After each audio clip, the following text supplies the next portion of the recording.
Hello, everyone. My name is JD Calderon, and this is Indie Comics Explained. Yet again, I brought on another fantastic group of independent comic book creators. So please hit like, hit subscribe, share the video, let everybody know we're here. And special guest, co-host, the best of the co-hosts. Sorry, everybody. But, Jay got caught out on the island with family duties. Got to do what he got to do. But still brought on the best co-host.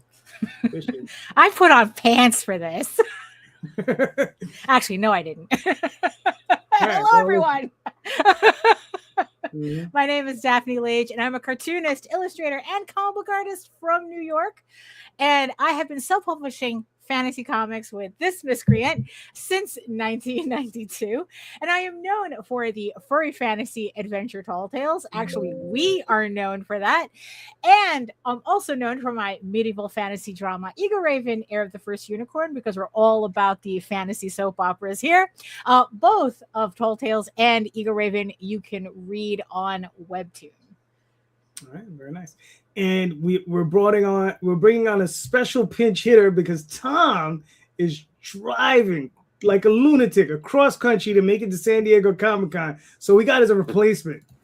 What's up, Frank? Or Fred. Why do I keep calling you Frank? I don't know, man. That's not nearly as good as an intro as Daphne got. Like, I didn't even get my name right. I know. Damn. And to think I put on pants for this, now I'm going to take them off. There you go. So, yeah. But glad to be here. Thank you.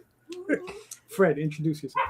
Oh, yes. I'm Fred Schwartz, the writer and creator of Fisticuffs, owner and operator of Schwartz Art, LLC. And I am happy to be here today. Thank you. Cool. Should introduce the dog, though. Oh, that's Parker. That's my best friend and loudmouth sidekick. He will be a bit loud, but I'm going to try to mute him. He's not locked discreetly. out of the room, is he? Or is he? No, he's on the bed right now. So Daphne, we haven't worked together before. So my stock joke is I like to say that he's an attention hound. I see. Yes. So the fact that I'm paying attention to you guys, he's just on the bed. He's playing with a tire right now, and he's knocking the tire off the bed, and he wants me to play tire with him, and it's just not happening right now. The second he sees the headphones, right? Every time. Yeah. As soon as I say hi to somebody, that he gets jealous. Like it's he's a person, all right. Right. Cool. What's up, Kevin? Please. Hey, what's up, JD? Nice to meet everyone. My name is Kevin Crook of Crook Comics. I'm the writer, creator of my series Premonition and the Fates of Destiny, my first trade paperback featuring the first 5 issues of my novel out now on Kickstarter. All right, cool. Mark.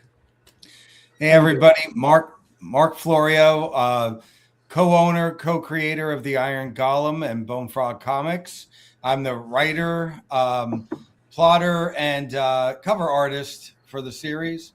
That is out right now with 11 days left on Kickstarter.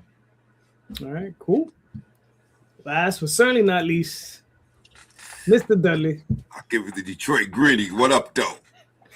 My name's Mark Dudley. I'm the big brother, because I hate the term CEO. I'm the big brother over at Imagino's Workshop. We're a production company that does film. We do we do short film. We write scripts, and we do indie comics. I'm the art director over at Shining Otaku Manga. Obviously they do OEL manga. So, again, I love coming on here. I love the energy, and I got some stuff to announce later. All right, very nice. All right, cool. I think everybody's seen the show question, right? It's a bit of it's a bit of one I think we all think about once in a while. And the question is, why are we still here? And the second half of that question is, what drives you? Right? Because those go hand in hand. So, all right. Mr. Dudley, you've been on long enough. Last man in, first man up. I'll be damn. Okay. So, look, me and Daphne talk about this all the time while I'm at work. So, look, man, my thing is this. It's okay. I've been drawing since I was 3 years old. My mother will tell me this, right? But I love the medium. And the joke is, and I'm sure a lot of us, we talk about money and funds and all this, but my goal is to be able to say, damn, I can't believe they pay me for this. number one. So I'll be drawing anyway. I love making stories. If I wasn't getting paid for it, I'd do it for free. All right. You know, I mean, that's just who I am. It runs. My wife says it runs in my veins. It runs in my veins. Right. I don't know. What's the second part of the question? What drives you? What drives me is telling stories, man. I mean, you know, look, we got it. So, and imagine those, because we do screenwriting and stuff, and we do comics and stuff, manga, right? Every time we come with an idea, we put it in the vault. Looking at that vault a couple of days ago, I couldn't live 10 lifetimes and do everything in that vault, right? But the fact that it's there, the fact that the ideas are there, we like coming up with ideas. We like seeing how they would work in the real world, stuff like that. You know, just being creative, that's the driving force. Because you work this 9 to 5 every day, man. You know, you work for a law firm, I work for a law firm. You already know the grind, right? Mm-hmm. So watching these people represent people who, you know, probably got their money in very dubious ways. And just watching that, you know, you need an outlet, man. And that creativity is the outlet, you know, that makes you realize that, you know, your real world don't have to be their real world. You know what I'm saying? Mm-hmm. That's pretty much what I'm driven by. All right. Cool. Mark, you're up. What are your thoughts? I'm up. Why am I still here? So when I originally pitched the idea for my series, comics are just always in my blood since I was a kid.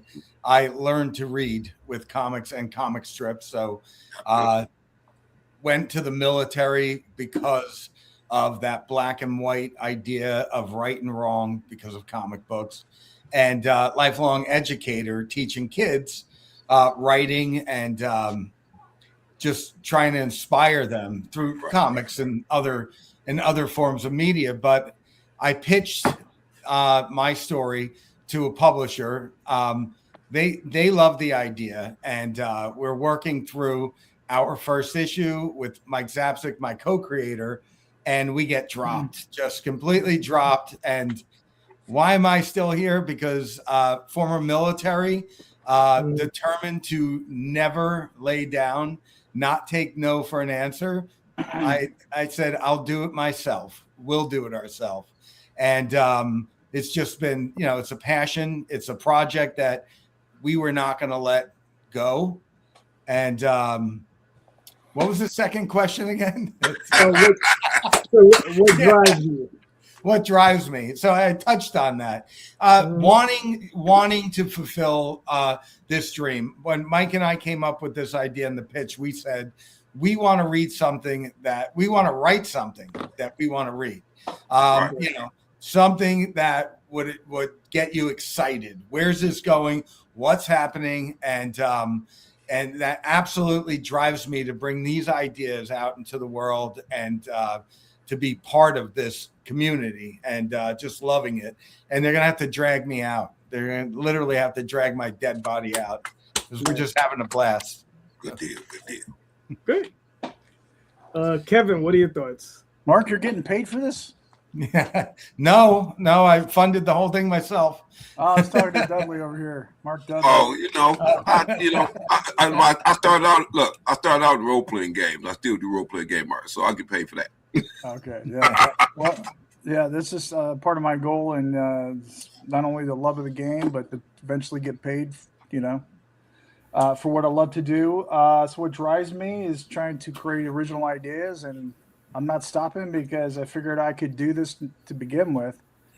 So just being able to do this is amazing, and I figured out how to do that in the past 3 years. So basically what keeps me going is I haven't hit all my goals. So I'm looking to possibly get, you know, I'm full-time with the publisher and also will be working with Philball Distribution this summer with Print on Demand. So I'm hoping that helps get me out to comic shops across the country instead of the local cons that I do here in Ohio. And so that's that. Just trying to hit my goals, and plus I got a great story to keep telling. So I'm hoping to catch, you know, work available, or you know, for people to catch up on. Right. Fred, what are your thoughts? Well, the other day when we were doing a show, Rosario told me that his wife really likes watching me on these shows because I'm so optimistic. So expect an answer that's almost detached from reality. You know what? Why don't we skip me for a second because he dropped his tire for a second. Why don't we do Daphne real quick? I'm going to go get him his tire and then I'll go next. All right. Wow. That's why I think like W.C. Fields had said once that there are two things that an actor should never work with kids and dogs. Dogs. Yes, he did say that. Why am I still here? Because nobody can stop me. That's why. That's why. It's like I know that Tom likes to stink up the air with who cares, but you see the beauty of nobody cares is that nobody can stop you either. Because what's funny what's funny is that like ever since JD got me into this, I've never been able to stop. So why stop now? You blaming JD? JD did it? Yes. Yeah. He came in with the van. He opened it up and he goes, hey kid, you want to do furry comics? And I go, yeah. You This is normal, right? Yeah. This is normal. Let me tell you, I was out there corrupting minds. Let me tell you. All you gotta do is hit it once, girl. That's it. That's it. That's it. That's all it took. And like I said, it's like I haven't stopped then, so why stop now? And it went along with here's a copy of How to Draw the Marvel Way, and here's a copy of Burns Hogarth's Anatomy. Right, exactly. There you go. Who needs church? Church. Yeah, who needs church, right? Yep. Oh, and in terms of what keeps me going, I got nowhere else to go. I got nowhere else to go. I mean, it's part that, but it's part also main is like, I like what else would I be doing? Like, I really cannot imagine myself doing anything else. Right. And especially since it's like I got like you know how they say that it's like a person has two wolves inside of them. I mean, I kind of have like two directors inside of me. I got Martin Scorsese going cinema, and then I got John Waters in the other corner. So it's like, and John Waters is like going cinema. So it's like it's just like this allows me like this creative expression that I don't know, it's like I just can't find anywhere else, and actually having a real job is overrated. So I'd rather be doing this, and even in the time, you know what, it's like my worst, even at my worst at doing this, I couldn't imagine myself doing anything else. Like, I'd rather fight through this, and get the work done, and get these books done than anything else. So that's my answer. And yeah, it is his fault. I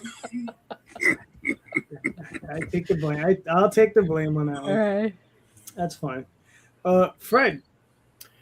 First of all, Daphne, amazing to Devils and Angels and stuff. When I first started pitching Fisticuffs, I described it as if Martin Scorsese and John Waters collaborated on a comic book. So that's exactly the sense of humor and style that my book is. But to answer the question, I'm still new to this, right? I haven't had my idealism stomped out yet. I still believe that, like, that Fisticuffs are, is I'm sure we all do, but like I still believe that it's like special, and it means it will get to a point where it opens doors, and I guess this goes along with the what drives me and stuff. But like I'm a huge like nerd for like the history of all this, right? Like I love comic like history and documentaries and stuff, and like I just want to be a part of that. Like I would love it for one day if like while they're doing one of these documentaries one day there's like a little detour about like something I contributed to this art form that I love so much. So it's like, yeah, I still have the like disillusionment where like I can, make it as far as I want to go and stuff. And I, until that is proven wrong, I'm gonna keep going. And even if not, any consolation prize where you get to do this is like the best prize in the world. Like, even if, I believe it was you, sir, the other day who was talking about aiming for the moon and you get the stars. Yeah. And that's totally true. Like whatever happens, like getting to make this, has been like a dream come true. But like my goal is to be a part of this like medium and this history that like I really love and care about. I used to believe oh God, the tire again. He's gonna be unstoppable tonight. I'll stop now. But that's my answer. All right. Well, while he gets his dog his time. I think for myself, it's similar to Daphne's video there, right too. But in truth, it's similar, to what Mark is saying. Is like, I got the day job, right? I've had it for a long time. I need something to come home to and relax. In the one place. It's funny, as much as I don't like lettering, right?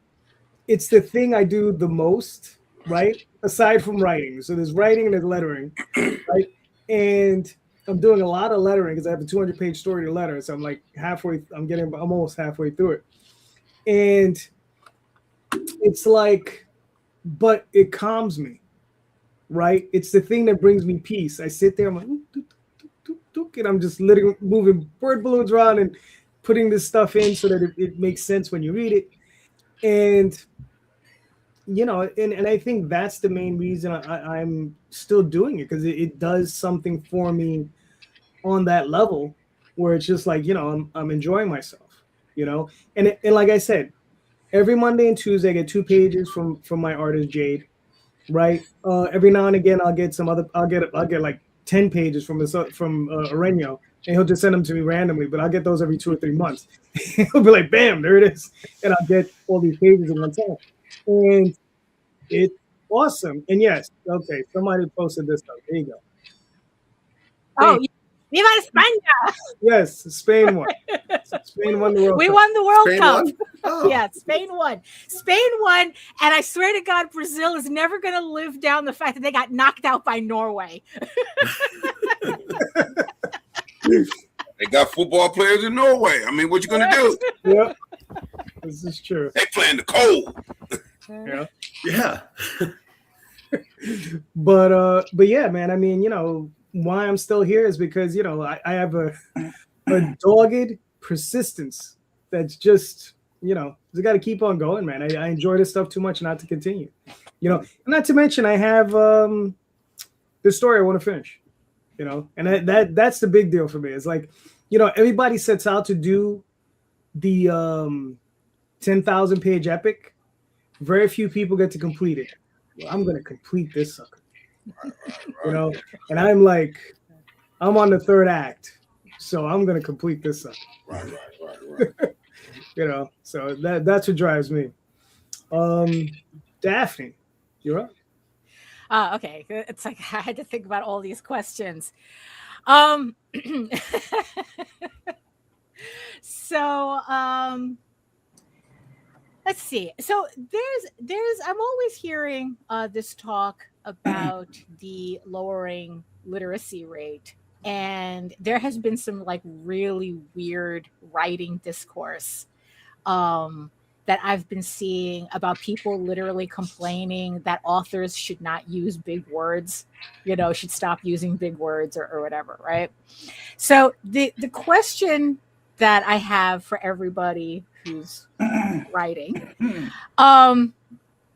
is how much of your writing, when you're writing, how much do you think about your audience actually understanding what you're writing?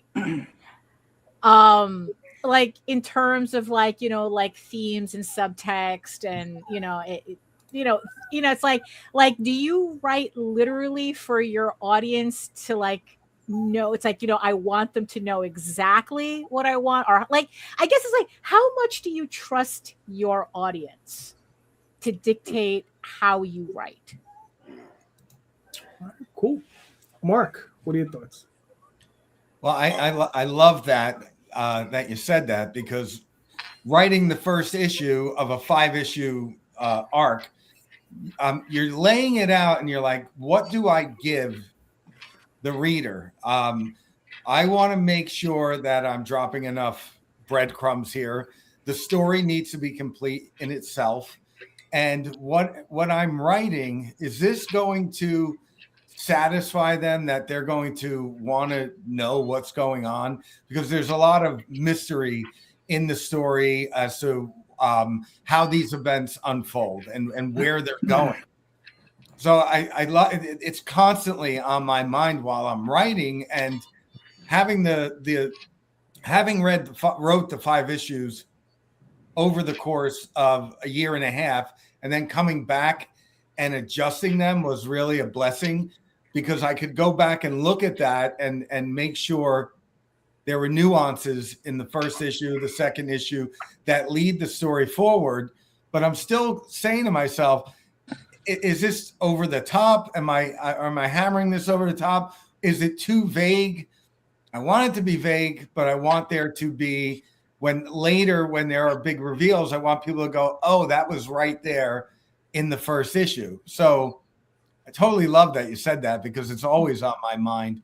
The writing is it has to be good, right? I have 2 great artists working on the series, but you have to sell it to the artist to make it can be conveyed is what you're thinking, and you just want it to hit the way that you're hoping for. And it's a big question mark, I think, right? All right, cool. Kevin, what are your thoughts? That's a great question, actually, because I haven't really considered that too often. I just write because I'm writing for everyone, for all audiences, really, except for really young kids, but it's teeing it up. And so, I remember growing up and reading, and I would come across a word, and then I would have to go look for a dictionary and go figure out what word.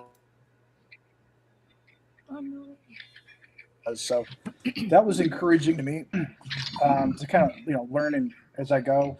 I don't think I have any too majorly big words, but a lot of my stuff is kind of deep, with going into kind of philosophy in a way, with a lot of fate themes.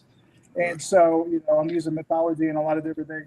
And so you're going to really have to be focusing anyway. So it's really just a journey of the mind anyway. So I don't get too crazy with my words, but I mean, I think that's really just a great question. However, I don't think I have any issues with that in my story.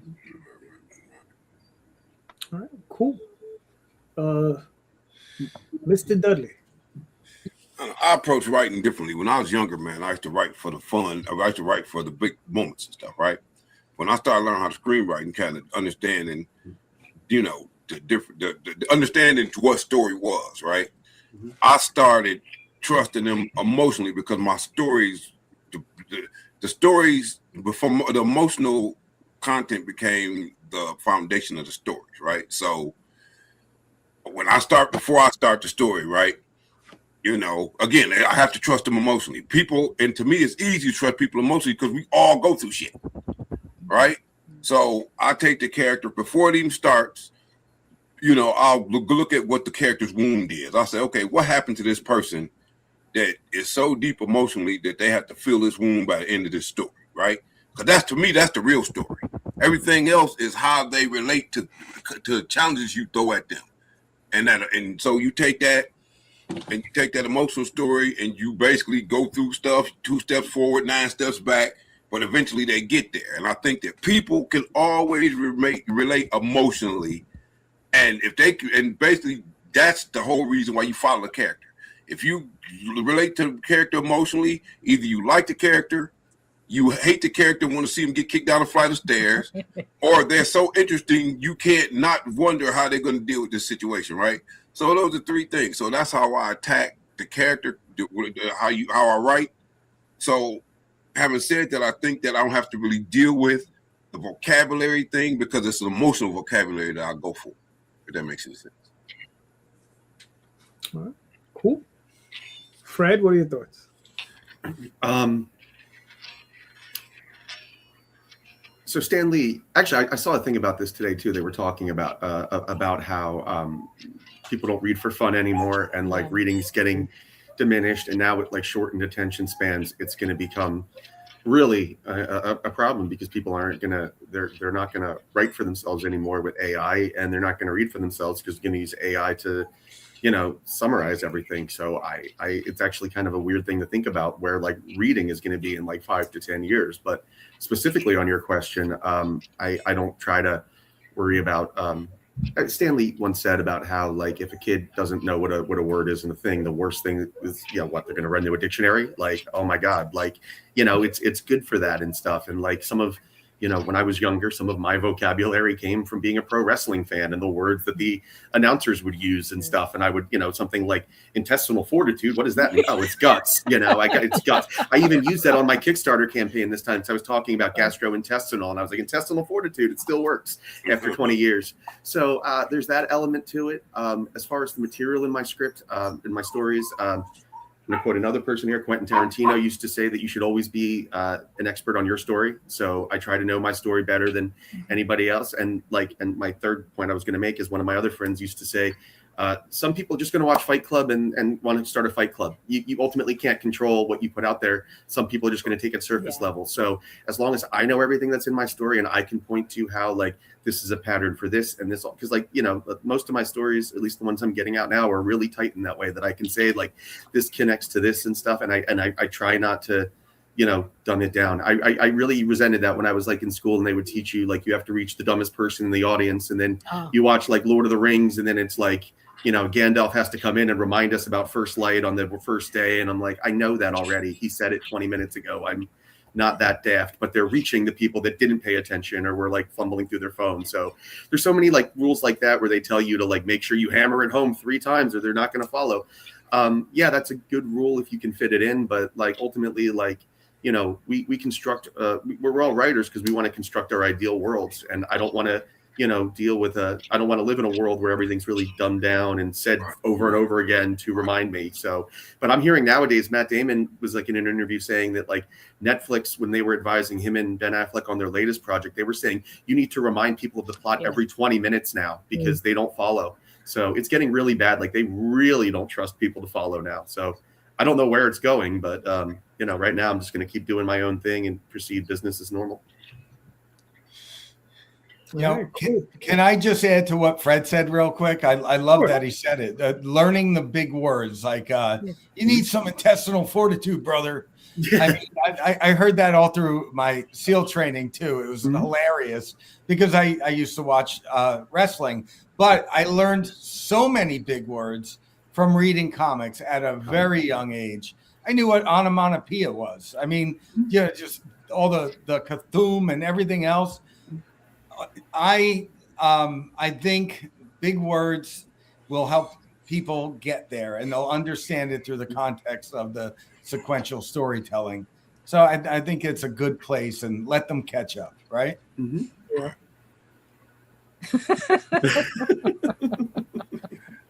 Yeah. I mean, this question makes me ebullient, right? And yes, I paid $1 for that word. So, you know, but yeah, but that goes to answer Daphne's question is, yes, I think using more complicated language is important, right? Because, yeah, I mean, you know, I'm sorry. Like, you know, if we're going to write, you know, try to expand the language, try to use, I recently, damn it, I forgot the author's name. I was reading a book, right? It's a fantasy novel, and it's one of these old school novels, right? 70s, 60s, that sort of thing. And I'm telling you, he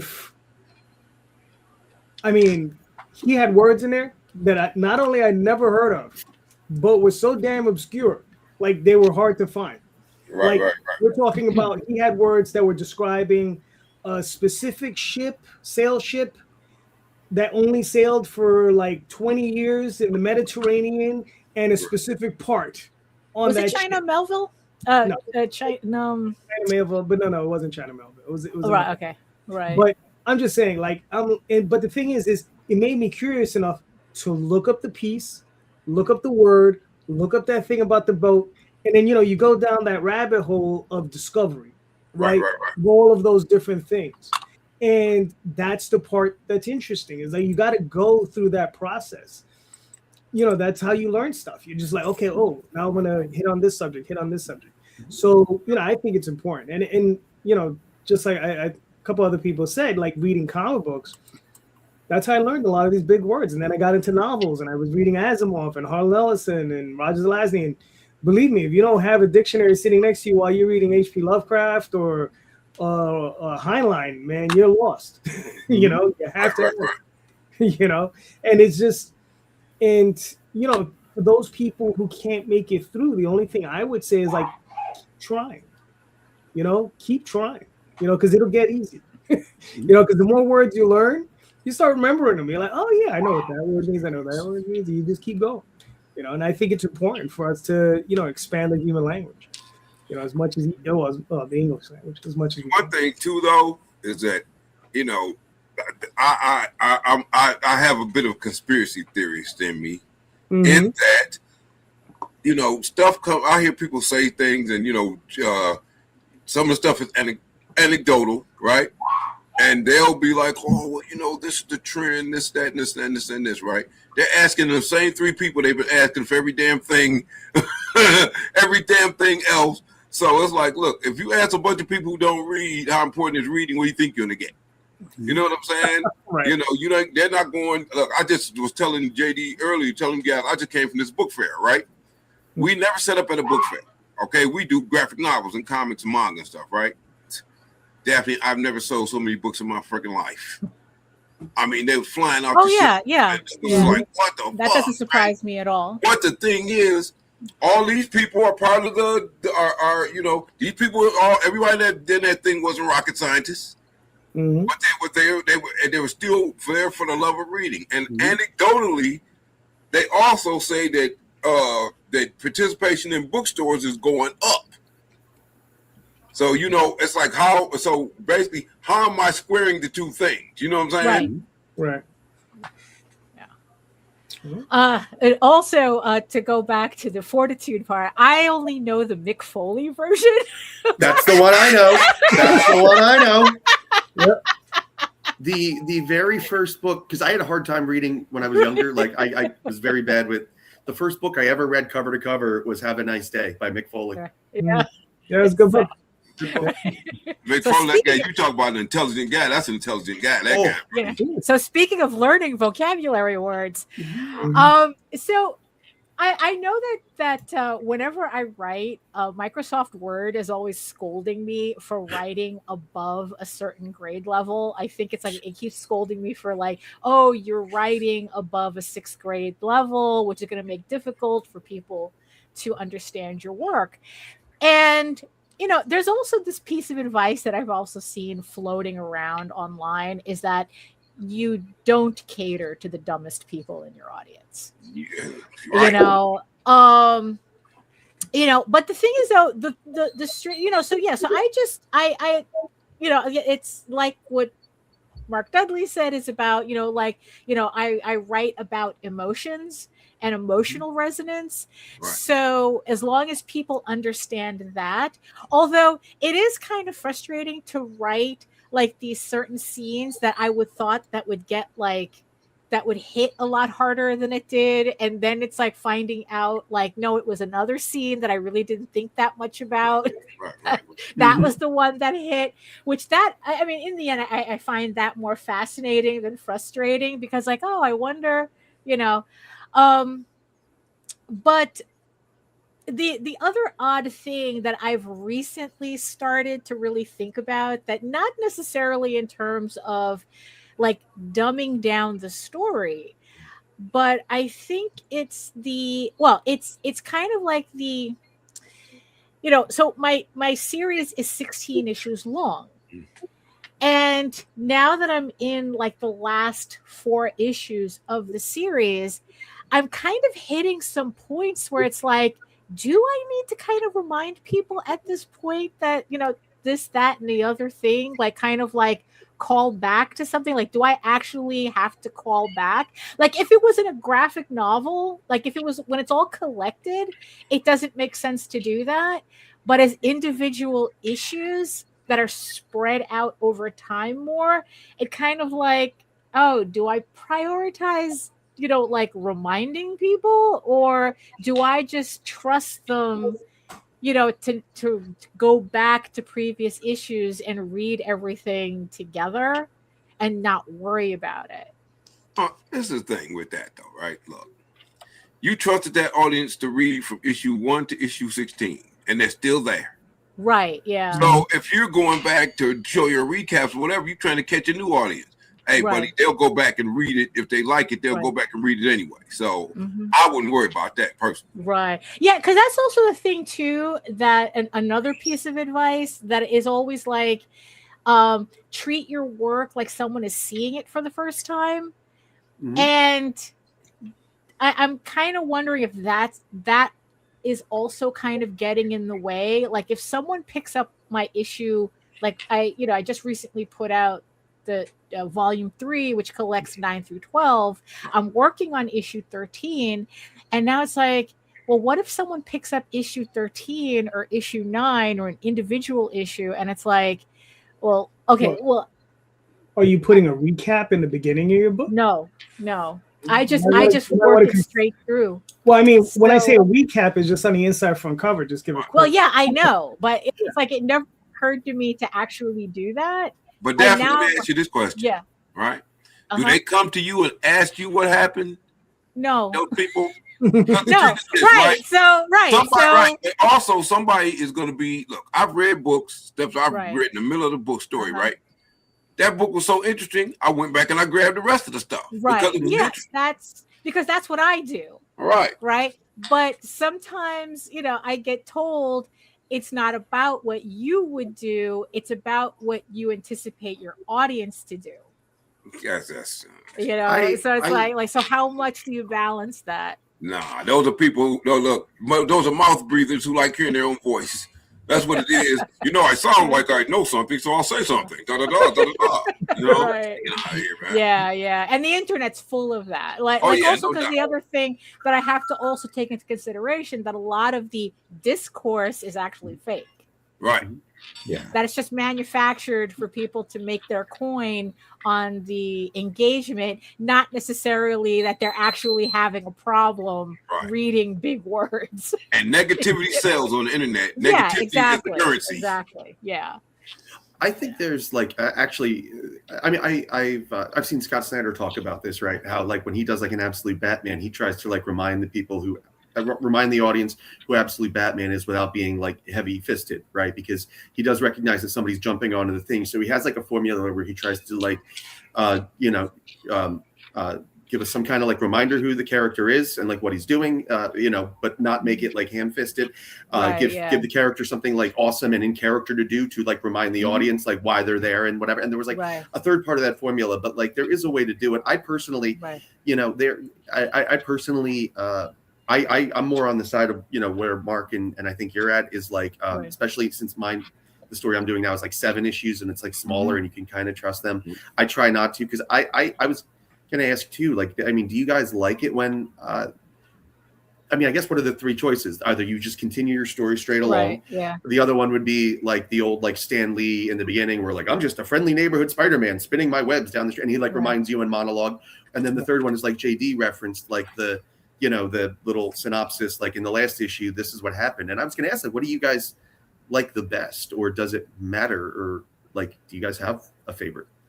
You see, that's the ironic thing is that, I don't function like that. Yeah, I don't do none of that. I don't. I really don't. Right. Yeah. A lot of times. No, go ahead. No, I didn't mean to cut you off. It's like,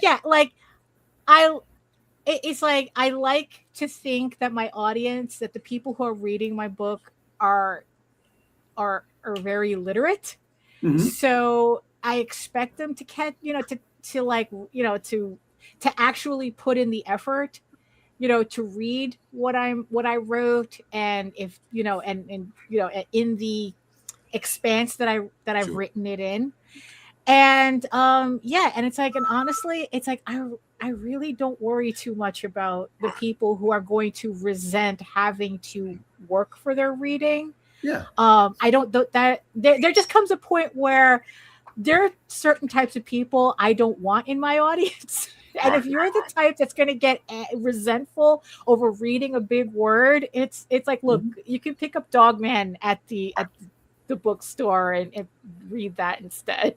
Okay. We do episodic work, right? So episodic work kind of works like this, and this is why I don't dumb down my audience. So the whole series have what they call a series trigger, right? The series trigger happens to the main character, right? But each episode, each chapters have the episode or their episode triggers. In those episode triggers, the main character has to be active.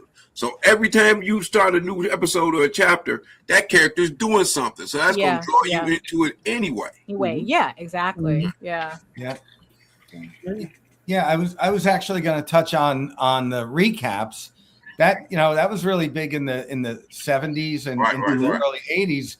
But page rates for artists, so they were recapping to fill. A lot of it was filler on a shorter story. It was Jim Starlin was beautiful with the recaps. Recycle a page or two of old story, but do these amazing designs down the side. But they were doing that because they were getting shorthanded on their page rates, and it was filler for a shorter story. The way things work today, for the large part, is like they are episodic, right? I'm working on a 5-issue arc, and each issue has its own contained story. I'm not going to go back and rehash that because I can tell you, you walk into your local comic shop. You mentioned Absolute Batman, and people are coming in looking for those back issues. They want the trade paperback because that Scott Snyder issue that they picked up hooked them, or the buzz. Yeah, exactly. And you're creating this idea to go back and collect something that you put a lot of effort in. And I don't want to cut the other 4 issues short. I don't want to. I don't want to. I want it to be put together when it's done. Somebody can go back and reread that and just for the joy without this exposition of what happened before. So I think that's being faithful to your audience, and somebody jumping on late, they're going to want to go back and pick that up. My opinion, I think it's for the right reasons, right? They said it only takes one good hit to become an addict. Right. Exactly.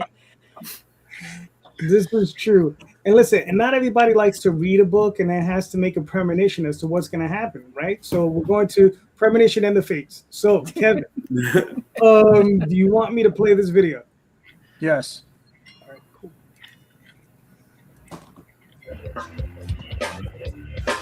This is Todd Beach creating one of my alternate covers for my 144-page.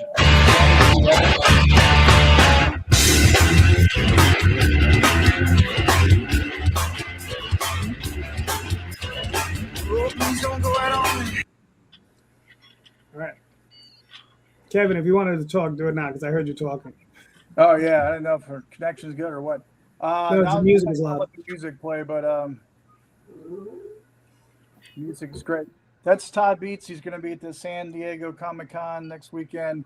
I collaborated with him through the Whatnot app. That's where I met him. And he worked, he did one of my covers. We worked together on that for Premonition versus Manifest. You can see my 144-page graphic novel or trade paperback available now on Kickstarter, featuring 4 other additional covers. That's the main cover for my main artist, Marcelo Sanchez out of Chile. He's just doing a fantastic, fabulous job here. And this comprises the first 5 issues of my story. There's this cover there.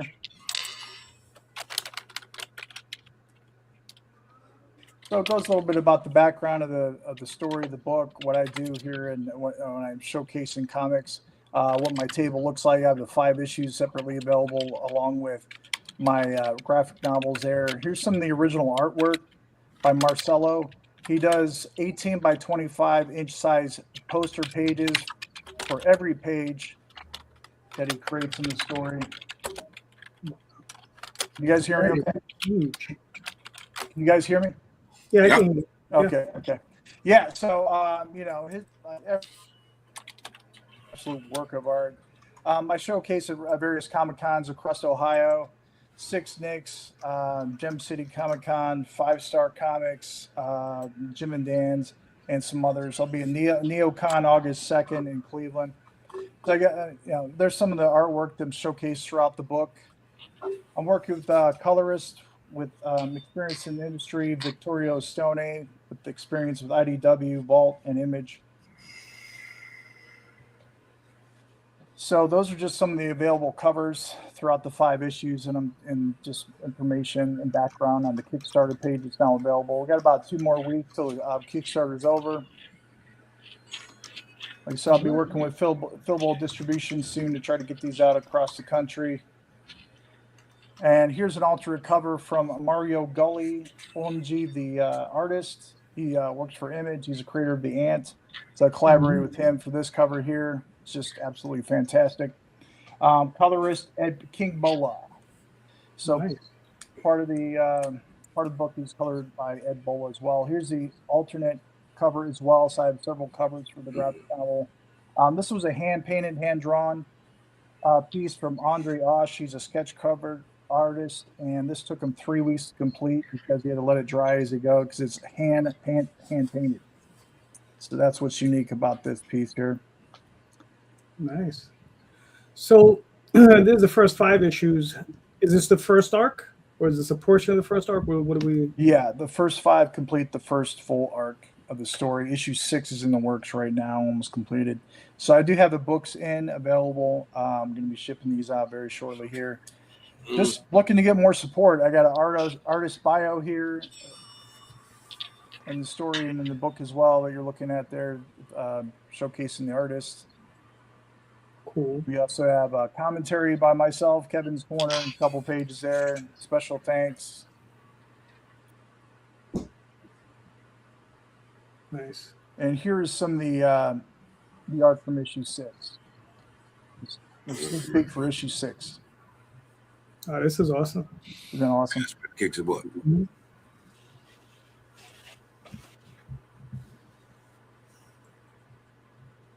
Yes, All right. definitely check me out. I need some help. I got 5 backers right now. I'm always bad at marketing. Right.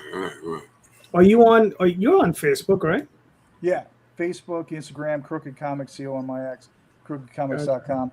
I just don't have a lot of luck with trying to merchandise. Really, all my sales come from in-person Comic-Con, typically, and getting out there in front of people and getting it in their hands. So that's challenging because as they're walking by in 2-3 seconds, I have to capture the attention. So on the spot. Yeah. So you got 6 backers. There you go. oh, great. Nice. But still, another That's because of you guys. Thank you so much. another 20 or 30 would be nice. Right. Epic fantasy. If you guys like mythology, you'll love this. Yeah. I'm using lesser known mythological characters before introducing my original ones. Right. I mean, it's a great looking book. I've read it. It's a good book. I mean, I'm just surprised that you don't get more traction on it because it is a good book. So I don't know. So everybody, man, I mean, you got 13 more days. Go check it out. I mean, it's a good book. And it's a great paperback, so it's like all there for you. Yeah, it's like you can't get anywhere else, and I think it's a great story, great art. All right, very nice. Thank you. Where we at? Who's next? Oh yes, the Iron Golem. Mark, do you want me to play this? Sure, the video's actually funny. I get it quite. My name is Michael Patrick. I'm from AMC's Comic Book Pen and the manager of Jay and Silent Bob's Secret Stash. And I'd like to introduce you to a friend of mine, Mark Florio. He's the writer and co-creator of The Iron Golem. Yeah, and we'd like to tell you all about our new series on Kickstarter and introduce you to this amazing world. This story is born from an act of violence set in the past, where a man seeks a path of righteous vengeance. An unfinished man and an unfinished soul is born. What Mark and I have created is a generational saga, passed down through 3 different generations and the lineage of one family where It's not just about blood. It's not just about savagery, and it's not just about vengeance. It's also about hope and the continuation of familial lines. So you might be asking, why are Mark and I bringing this to Kickstarter? Well, let me tell you a little something. Comic books are expensive to produce, and all of your contributions go back into making more pages for you to read. And we would love for you to be a part. All of your contributions would be going back into the comic books. Not only are you giving contributions, you're getting rewards. This is not a donation. With those rewards, you will find exclusive books only found on Kickstarter. We have tons of things that you can look at, only available exclusively to this campaign. And if you can't contribute, sharing this project on social media to your friends, to your family, you can take a flyer and stick it on the nearest store that you know, get everyone involved. That will be greatly appreciated for us. We need your support, and we're looking forward to it. Help us spread the gospel of the Iron Golem. And join the Iron Legion. Cool. I like that. Oh, cool. Thanks. You know, it's funny. I see one of the people in the chat, a guy named John Koo. His brother George actually took that statement, stick it on the nearest door. I'm getting pictures all over the place of him and other people that are actually putting them up in New York, in Arizona, all over the place, which I think is great. And I'm noticing that some of the people that are contributing to the campaign are actually from those areas. So I got to say, I really do appreciate that. And, you know, the campaign is doing pretty well. And Christian Cortez did the video, which I think is hilarious. We have some great outtakes, but if you're looking at the campaign, you see two different art styles through there. One represents 1877. Ishmael Hernandez, multi-award nominated artist from Armored. He really killed it with the palette on that. We talked about, you know, the color and everything for the past and the present. And we partnered with Simone Pache for the present to give it a different look. It's purposely dark in the past, purposely bright in the present day. It represents some of what's going on in the stories and who the characters are. The cover on the right for the digital, that's the cover I did with Ishmael Hernandez. And we got to work with some amazing other artists. Will Robson and Nick Capone did that. Ishmael Hernandez colored over another Will Robson piece. The amazing Joseph Schmalke turned in a cover for us.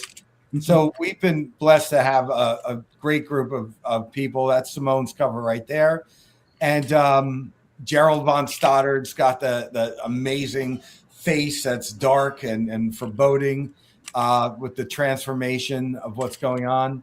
So I really appreciate working with those people. And they've just knocked it out of the park.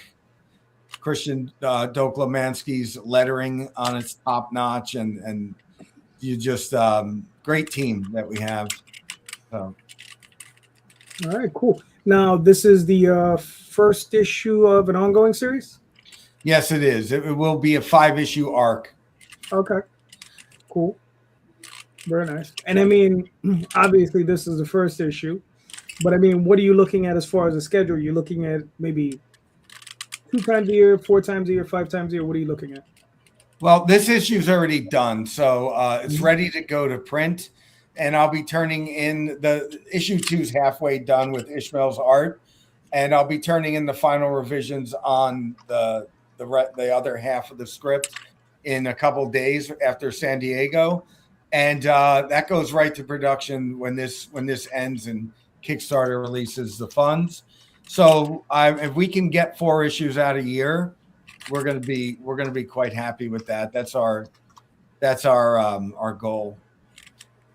A couple of things that were recently added to that part of being on this Kickstarter, I got to do a cross promotional piece with Stephen Prince. It's right coming up. Scroll up a little more. For his Monster Matador campaign, I've always loved his series. Ishmael was going to do the art with that, but he actually got sick. He's better now and he's doing well. But I was wondering what artists I might be able to reach out to that I could even afford right now. And I just said, why don't I do it myself? I've done a cover. I've done other covers. So I did that. I turned it in, and Alex Zeef colored it. I think she did an amazing job bringing my art to life. And another funny thing was we had a standee, and they needed the standee art in a pinch. It's scrolling. If you scroll back up a little bit, you find the standee. So I reached out to Nick Capone. I said, can you color my art?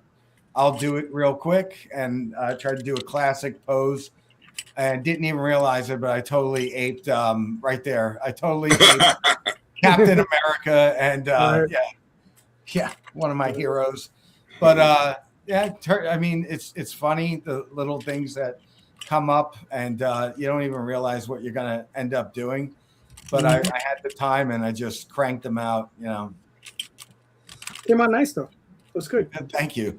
You know, it's really, really good. I was just going to say, like, you know, this person on your staff, this guy, where is he? Rob Multari. This Multari guy. This guy. You know, Rob's a good guy. This campaign would not look nearly as well put together if it was not for Rob Multari and his guidance on what we should do. The things I've thrown at him, like, why don't we do this? He's like, well, and he gives me all the background statistically, why I would do this, that, and the other thing. And he's been dead on. It's been a godsend. I've ruined quite a few of his nights and Sundays, including this one. For some he likes it. Yeah, some of my brain's ideas. I was hanging out with Rob last weekend. Yeah, a great guy. Camp City. Yeah. No, Rob's a good dude. Yeah. Oh, very nice, very nice. I'm trying to let me back this.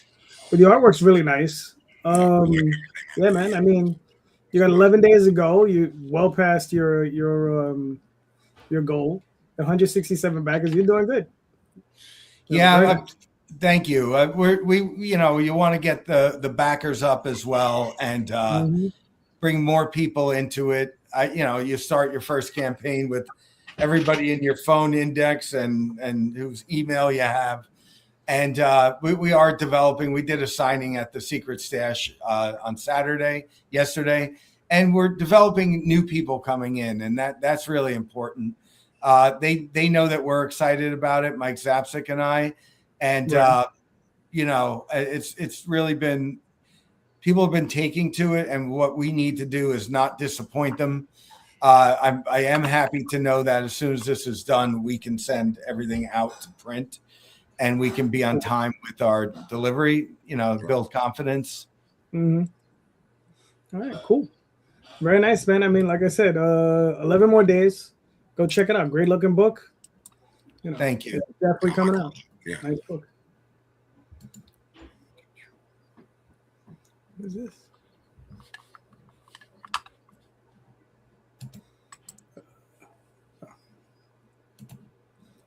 All righty. So, Mr. Dudley. All right, so I'm working on Judafist, 7 Deaths of the Yobi. Mm-hmm. This is my web comic I've been working on. So I get a certain number of pages done, so we put it to physical comic. Like 27 now. I'm working on the second chapter right now. Now, I talked about doing a Kickstarter. So I was going to do my Kickstarter in November. Something happened to where this may be getting picked up this may be getting picked up for graphic novel, right? Mm-hmm. Matari knows. So, a publisher who I won't name right now, I'll just say Matari knows that they're interested in picking up for graphic novels. So I will be doing my Kickstarter to get these pages colored in October. Okay, so I got 3. So the graphic novel is going to be the first 3 chapters. So it's going to be 1 volume. The Herbalist is what it's called. So, I'm moving stuff out of the way so that I can crank on this and get it out by 2027. The whole volume. All right. So Judafist is about a guy who is a bioweapon built in our time because of his DNA. He wakes up in the future and he finds out that he has 3 orphan nieces and nephews left. And so the people who created him are now part of the government structure in the future, and they find out about the 3 nieces and nephews, and they have the same DNA, so they want to turn them into bioweapons as well. He's not going to let that happen. In the meantime, he's fighting a force that is well beyond him, otherwise known as social services. This guy, the social services, he's doing this violent work and whatever. And social services like, hey, you're not going to keep these kids doing that. So basically, he is a fry cook at the Coney Island by day. And, you know, when he can do these missions, he'll do them, you know, behind the back of social services. And there's a big 50,000 year conspiracy going on behind the scenes. Nice. Now, how long have you been working on this project?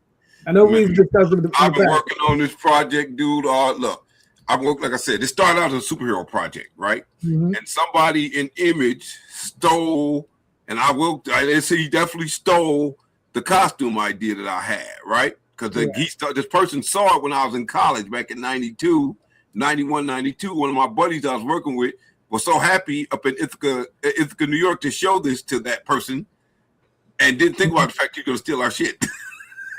So, make the long story short, I started reading a lot of sci-fi stuff, and I'm like, I can do this as a sci-fi book. You know, that was back in the 90s. So it's gone through some iterations, and now I have it, you know, where I really love it. I really like where it's going. I really like the fact that it's saying things about the power structure that, you know, most people are kind of afraid to say, you know, in their books. And, you know, I couch it in candy. That means action, Hong Kong comics action, cyberpunk action.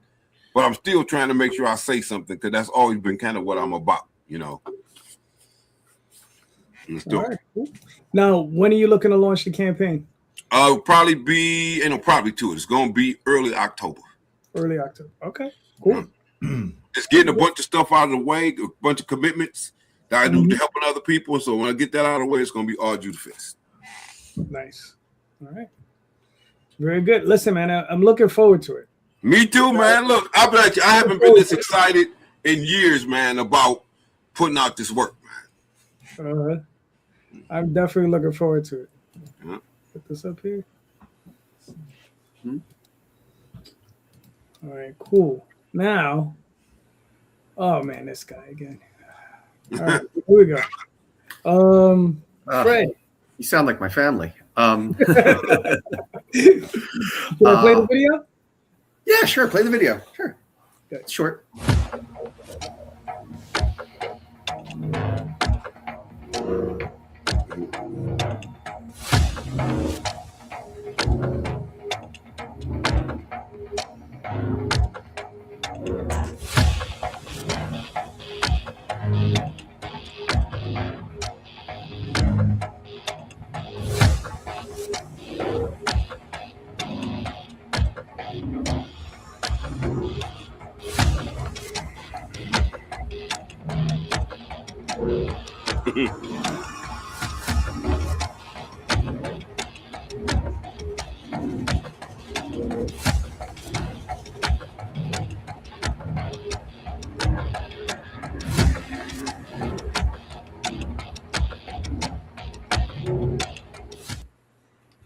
Very nice.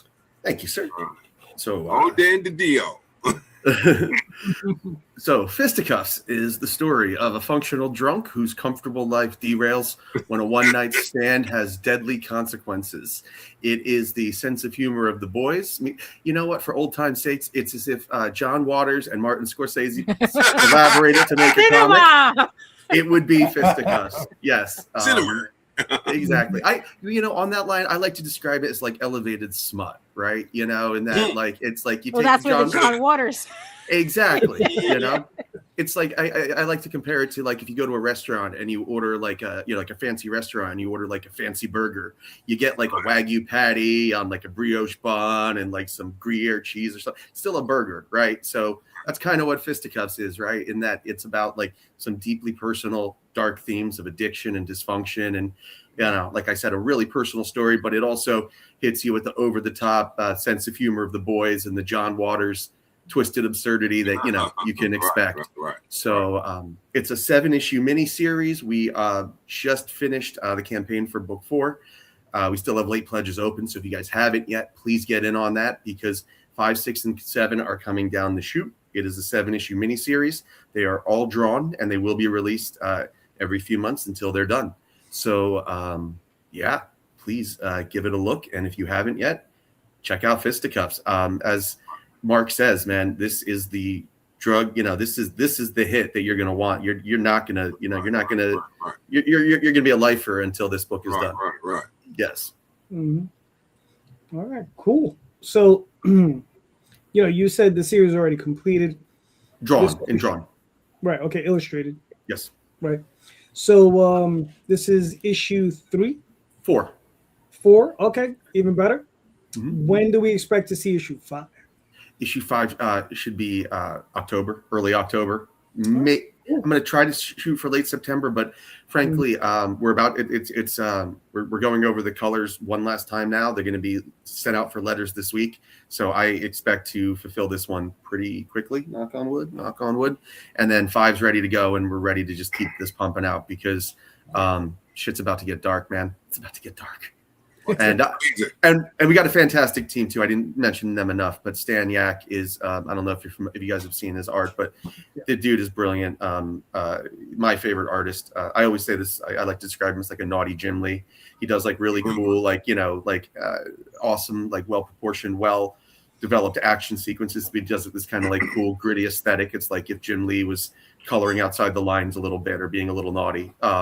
And we got like Timothy Brown and Robert Nugent who developed like a beautiful color palette. It feels like a Dario Argento movie.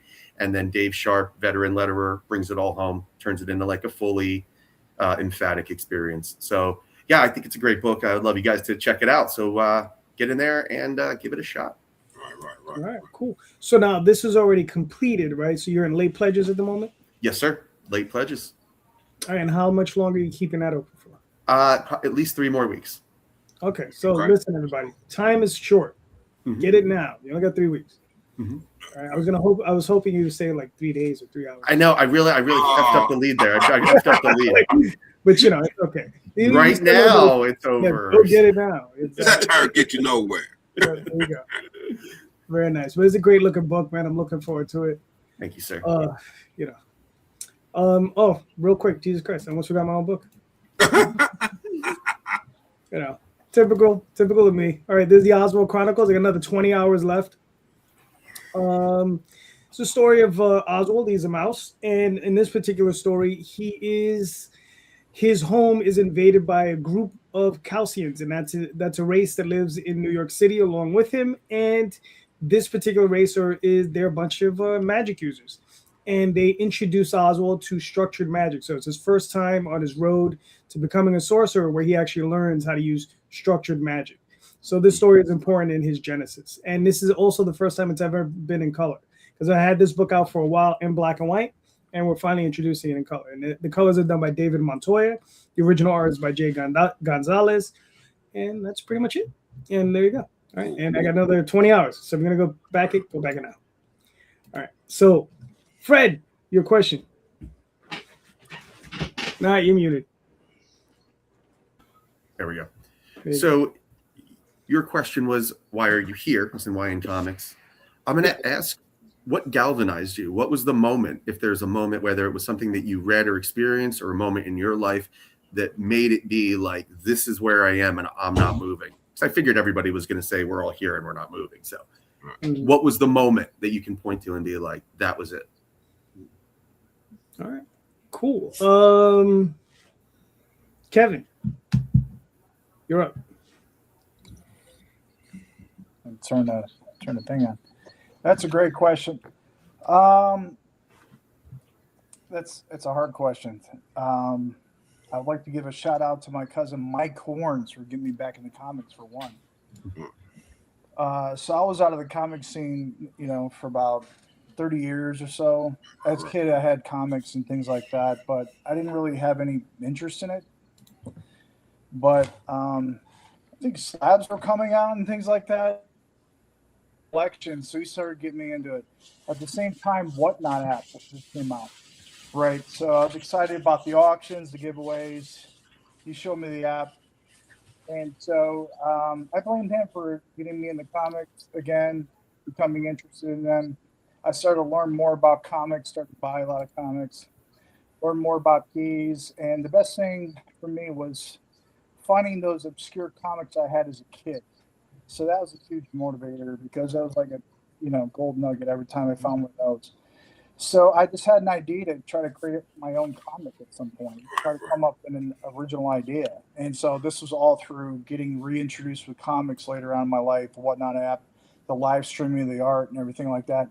It's just something that was exciting, and just drew my creativity and things of that nature. So again, I'd like to give a shout out to my cousin Mike Horns. Without him, none of this would be possible, probably. So, all right, cool. That's good. I like that. All right, Mark or Dudley. Man, so I've been fortunate, man. This whole comic game. When that person stole my superhero stuff, I languished for a minute, and the characters started to go through all this start to morph into this different things. I'm just testing the water, seeing what's up. Some of I like, some of I don't. And Facebook, the advent of Facebook, I actually I have three muses. One is Octavia Butler. One is a little known writer. He's a TV writer, but I love his novels. This guy's name is Daniel Keys Moran. And Anne Rice, huge Anne Rice fan. I've had a chance through Facebook to actually correspond with all three of them. And their whole thing was this. Okay, it's gonna be hard. What we did was hard. If you can't take it being hard, go somewhere else. But they liked what I was doing. They liked, they said they liked that it was original because my thing is, JD, my background. I lived in New York for a while. I'm a huge underground hip hop guy, right? So hip hop is my culture. I infuse it in everything, right? Mm-hmm. And I love cyberpunk. Big Mus Munishiro guy. Love Ghost and Shell. Love Appleseed, right? Yeah. So being able to infuse all that stuff together and still keep my voice, again, was important. So I kind of that is what galvanized me. Listen to people that I really respect telling me that, hey, look, you're doing something, you're doing something different. It's gonna be hard, yeah, but we seen your roadmap, we think you can do it. So that's what really galvanized me. Awesome. Cool. Mark, what are your thoughts? So for quite a while, I had done some background work in comics. Rich Margopoulos, who's writing for Vampirella and did the Edgar Allan Poe series with Richard Corbin. I worked with him for years, so I would work and look at his scripts and design some of his character stuff. I even designed the second issue cover for the Edgar Allan Poe. They were talking about the different covers they had, and they did a really great hand motif coming out of the grave with a crow, a raven, obviously, a raven on top of it. And I said, stick with the hand motif. And they were doing the telltale heart. So I had drawn the hand coming up in the darkness with a bleeding heart and just blood dripping down. Sent it to Corbin, and 2 days later, it's like, he loves it. He's going to do that book, do that cover. So I had always been skirting around the industry, different things. And when I pitched my concept for my book, The Iron Golem now, what publisher was big on it. They were going to do it. They liked that I was partnering with Mike Zapsik and the team we had designing our characters based on my concepts. And then he pulled the plug after he paid about half of the money out to people and then did not pay the rest, and just pulled the plug and said, we're done. His reasons. And I that galvanized me right there. I was like, I'm not letting this go. You opened up Pandora's box right here. And I am not leaving these guys high and dry. I'm not going to do that because it's my reputation for all these people that I've met and worked with. So I was determined in that moment to pay them to pay for the rest of the series. And I too was on Whatnot. I still am. I'm Flowmark Comics on Whatnot, and I have a pretty big following on there. And I've used Whatnot to actually supplement, and my stream knows that, my creation of this book. So I was determined to not. I'm not gonna. This is not ending because you're not here. We're gonna do this, and we're gonna do it. We're actually gonna do it our way now. So it's actually better. And there's no way you were going to take it from our hands. This is what we're going to make this. And I paid off and paid everyone who did work on that book. And moving forward, we've paid into 6 issues now. So Mike and I, and we're not letting it go. So that was the moment. All right, that's cool. I like that. All right, cool. Daphne, before you answer, I just saw the link. Oh, yeah, because I put it in at the last minute because I forgot that I am on my campaign is You want me to done, play the video? No, it's not necessary. Well, we need that video. Well, Play the video. All right, so play the video. See? Y'all voted.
Yes.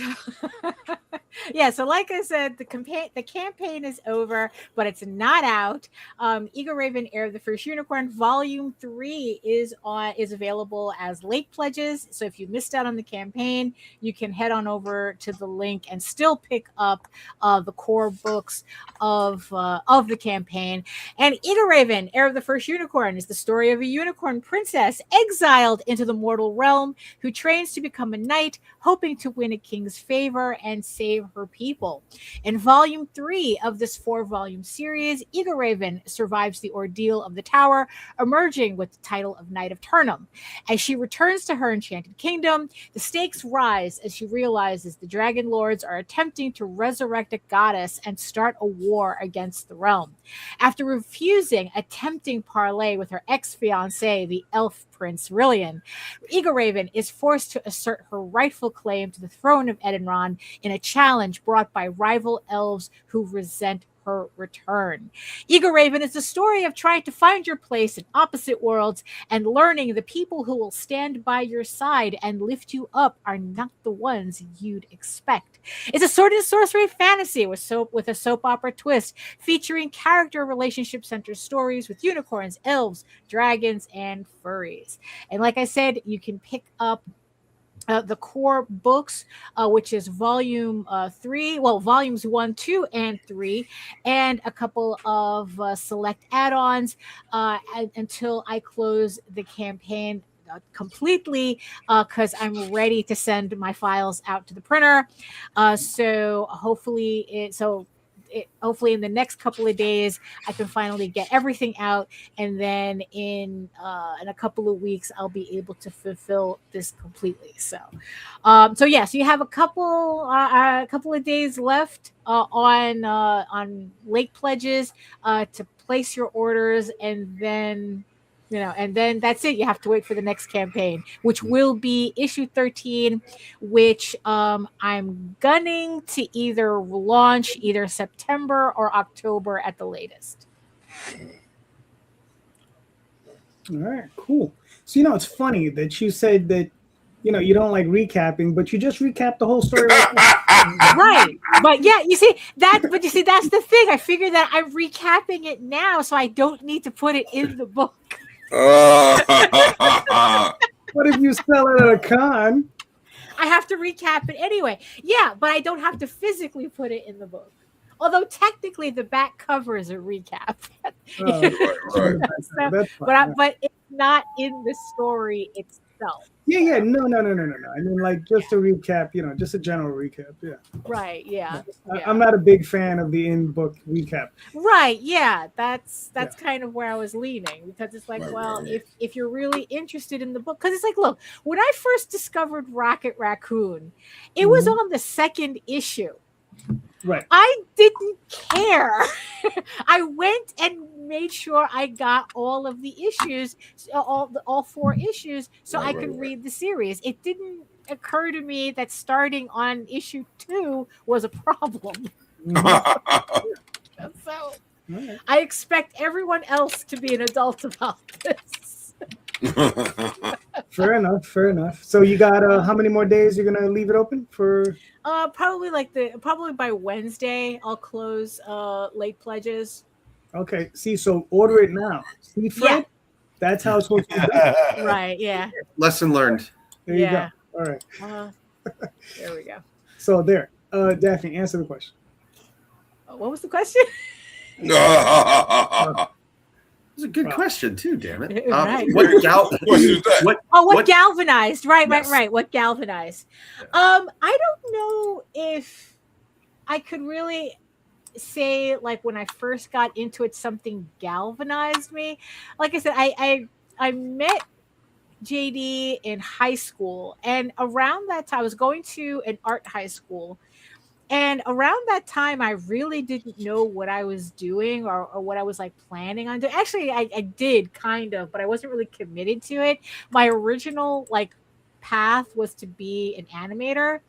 But once he introduced me to doing comics, it was like I was hooked. Like that was it. Like there was no veering me off that path. Right. So there wasn't really a point where it's like, oh, I don't know, like it didn't feel like, it just felt like I just naturally got into that path. Right. But if there was an actual galvanizing, I think it was around COVID, where I had all this free time like everybody else did. And by then it's like we were already, familiar with Kickstarter, and that's when I really decided that I was going to work on Eagle Raven, this book, in earnest. Up until that point, it was just a side project that I was just posting to my website whenever I felt like it. It wasn't really something I was seriously doing, even though I had 5 issues by that point. But that was the moment that I decided, it's like, look, I have to make a decision with this book. Am I going to actually do it and finish it, or, whatever? And it's like, okay, you know what? Everything, it's like combined with, POD and Kickstarter. It's like, you know what? If I'm going to do this, I'm going to do this now. And that's when I started watching a lot of videos on YouTube about how to color comics. Actually color comics. And I started coloring my pages, my 5 issues. And then by the following year in 2021, I put out my first issue. And here I am at issue 13. And it feels like I'm on a freight train. Like once I got that first issue out, it was just like, okay, I got to keep going until I hit the end. Right. you know, and now I'm in like the last 4 issues, and it's kind of freaking me out, but you know, it's like, you know what, we're almost there, we're almost at the finish. You know, it's kind of like those last 3 miles of a marathon right now. That's where the race actually starts. Right, so you got to pace yourself. Right? Yeah. So that's, yeah, so I guess like that would be the part that, yeah, so I had like 2 galvanizing things. I don't know, but that whole Eagle Raven thing felt more of that than actually getting into comics to begin with. But it might be because I was like really young when that happened. So like I said, it just felt natural. It's dope. Cool. Probably have 2 moments as well. So the first one was, I was probably 15 when it happened. I was reading the Comic Buyer's Guide as a newspaper that used to come out weekly, and I used to get it mailed to me, right? And it was all about comic books. And in there was an article about these 2 guys from Massachusetts who had done good, and there's 2 guys who had done the Teenage Mutant Ninja Turtles. They had a picture in there, right? And I was like, oh wow, if those 2 guys can do that, and I've been chasing that sucker ever since, right? So that's one. The other one was when, like at this point, I had already done my first company, which was Golden Realm Unlimited. That's where I met Daphne. I met Matt Lunsford. I met Zach Lenison. I met a bunch of other guys who I worked with a bunch of other people.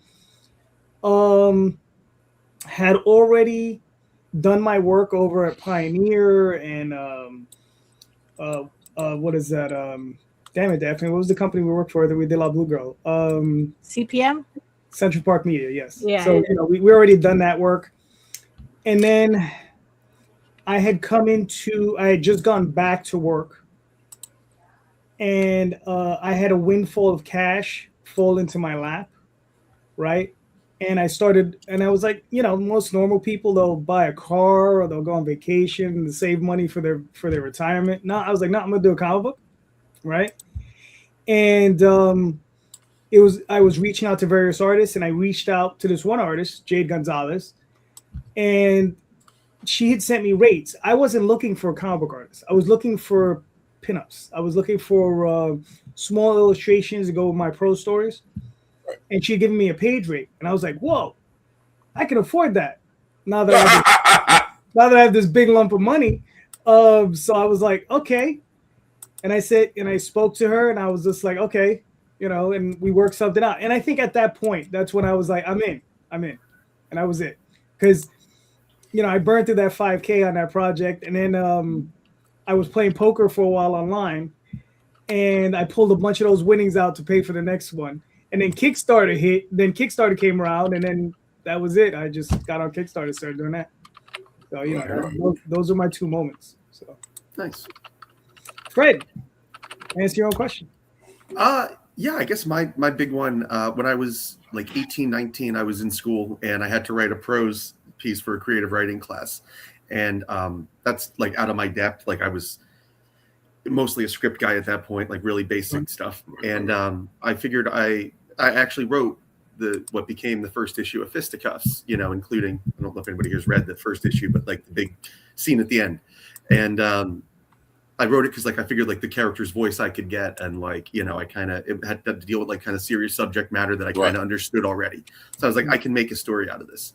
And we got to our creative writing class that week, and the way that they were done, like we were reviewed anonymously. So you would get like a packet with like 3 stories in it, and there'd be no name. And at the end of it, we'd have like an open forum, and we'd all like review them. And mine was the second story in the packet. So as I'm getting near the end of the first story, I hear people start laughing, and like then it gets bigger, and people are getting like really into it, and then like they're holy shitting, and they're elbowing each other, and they were like really, really into it, and like it was kind of like the dream reaction that like I think we all have, you know, want, like when we're like writing, like to have some that people react in real time and like not know you're sitting there. So we got to like the open forum, and everybody was going on about how much they liked it, and after a while, because I was kind of an asshole, I started like antagonizing my own work, like trying to like pick it apart. And then like they would kind of come back and defend it against me and tell me why I was wrong and why it was really good and stuff. And it was, I just remember like walking back from that classroom back to my dorm room that day and being like, okay, I'm a writer now. Like that was like Mark said, that was the drug hit that I needed, that I've been chasing ever since, was that like, you know, that kind of idea of like people getting into an idea that I had in a story that I wrote. And yeah, it was kind of, you know, felt very ethereal. That high, that high must be tough to Yeah, buddy, that dopamine hit. Oh yeah, I dopamine hit, not a dopamine hit. And the funny thing is, Fisticuffs is all about addiction too. So obviously, I'm not over it completely. I'm still chasing it in a different way. But yeah, that was probably it for me when I was like, you know, and right before that, I'd been radicalized by seeing like just like I saw like some Kevin Smith movies, and because he was, you know, from Jersey as well, you know, I grew up kind of near you, Mark, like an hour away from Red Bank, and because Kevin Smith, you know, was a guy from our neck of the woods who made his own stories. I was like, he was the one who I first emulated. You know, I wanted to make, my first two stories were like this one, which was something really personal, which was like my Clerks. And then the other one, which was just like a, you know, dirty joke movie, like my Mallrats and stuff. So like I kind of tried to emulate him and stuff early on and stuff. And the one survived. The dirty joke movie didn't make it a cut, but yeah, that was it. All right, cool. All right, so here I got another one for you guys. What was your greatest failure, and what did you learn from it? Mark, you're up. Was it Florio, F or D? Huh? Is it F or D? Mark D or Mark F? Oh, Dudley, I'm sorry. All right. Man. My biggest failure. I've been racked by fear my whole life when it comes to comics, man. Because, you know, the people who I compare myself to, I've always been, in my grew out of my reach, but I still compare myself to them, right? Mm-hmm. So back in the day, it was Byrne. Byrne was my shining, was my guiding light. And obviously I wasn't Byrne, right? Later on, it was Jim Lee. And I'm like, man, I ain't Jim Lee or whatever, right? So that held me back for years. I watched a lot of my peers become professional guys, right? Like me and Sanford Green used to run around at cons together. Right. You know, me and even like a Fool Richardson, and I've been knowing them all for a minute. All them dudes kind of superseded me, right? And so as I look back, you know, I'm kind of happy that I waited, but I wonder if I hadn't had that fear, how much sooner I would have been a professional comic. I think that held me back big time. All right. And what's your big takeaway? Hey, buddy, it's like, look, now, you know, I'm teaching again, and I tell people, I used to go through and be like, oh, you know, you got to learn all this, learn all that. The person I'm teaching right now is like, I'm going to help you tighten up your anatomy, and I'm going to help you tighten up your perspective. And the next thing you're going to do while you learn all the rest is you're going to start doing the comic strip. You're going right in. I don't hold up anymore. I teach them what they need to know, and I push them. I'll push them off the satellite dish. You're like, fly. Yeah, fly. Because I'm there. I'm like, you're not gonna fall. I'm gonna catch you, but you're definitely gonna fly. Cool. I like it. Mark, what are your thoughts? So it's the biggest fear or failure? Failure. Well, biggest failure. What's that? In comics. In comic. No, I get that. The biggest failure I had was not knowing enough about the industry. I'm well versed over 50 years of being on this earth and reading comics and behind the scenes, everything else. I didn't have enough avenues when making a comic. It wasn't about being able to make it. It was about, how do I get this out there? And my biggest failure was putting all that into the hands of a publisher that controlled. I had the rights to all my characters, but they controlled the destiny. And that was my biggest failure, because when they pulled the wind out of our sails, blew the wind out of our sails, I had to scramble. I had to take my time and gather what it was that we already had, and had to understand what I needed to fulfill that the rest of the project. And I overcame it in kind of a serendipitous way. Joel Rodriguez and David Byrne came up to do a signing for State 7 at the Secret Stash. And I knew I do background on everybody. I can't help it. It's part of my military background. So I knew who was coming. That's that CIA check I saw. Yeah. Right. You still talk to me, Mark, after all that shit?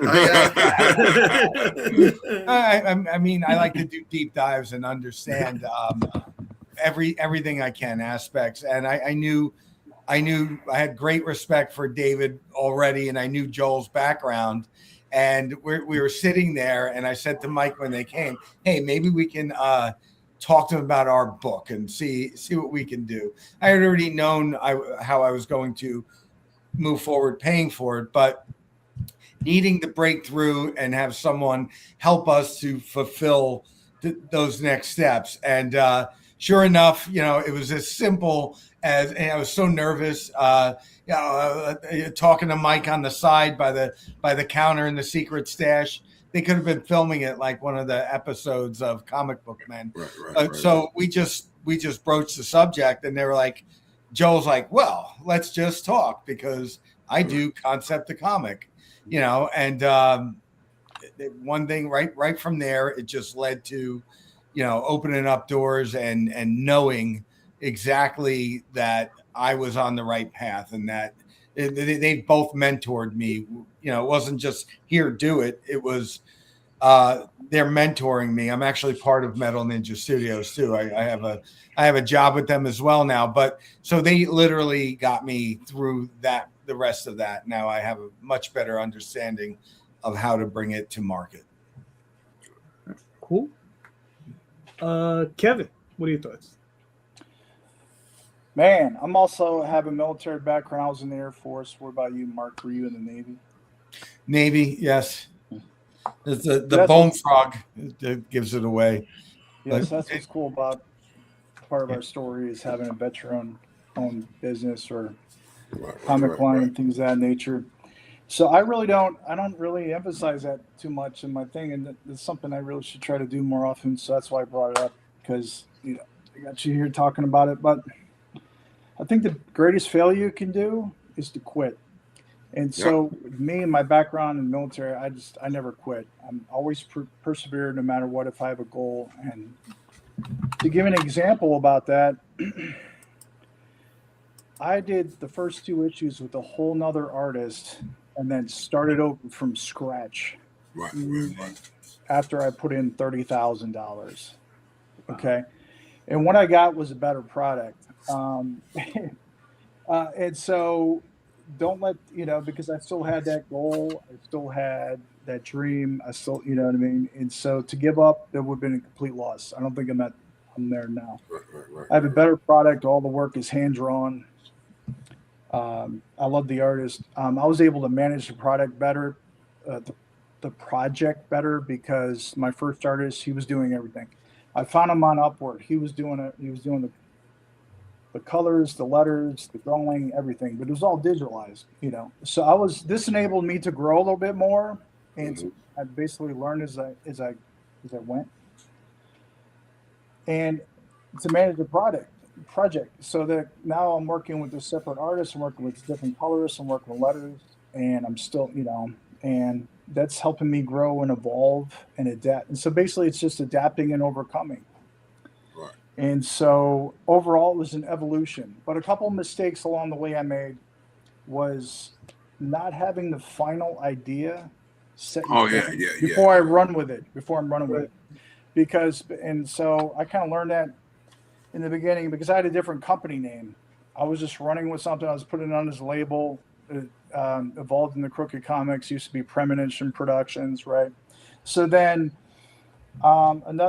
finally, my last big failure supposedly was the shipping, because I had, I didn't really I had to learn as I go so much, so I'm taking a lot of hits financially. So I was working with Print Ninja and shipping out larger quantities than I needed, taking 2 months. Right, exactly. Like that. And I'm printing books that I'm throwing away that have Premonition Productions written on it. That it's not helping my my logo or my brand, my name brand, and things of that nature. And so just having the final idea before you go running with it, you got to be absolutely sure. And so, just financial failures basically. But in the end, I learned a lot, was able to manage the project a lot better, and I have a better product. So. Very nice. Very nice. Good. Fred. Well, it's a shame you limited it to comics, because when you said like what would be your biggest failure, I wanted to start with my kidneys, but that didn't, because that happened once. But if we're gonna limit it to comics, we'll limit it to comics. I'm gonna say not so much a failure, but it would be like Mark talked about fear and stuff, and it would be like putting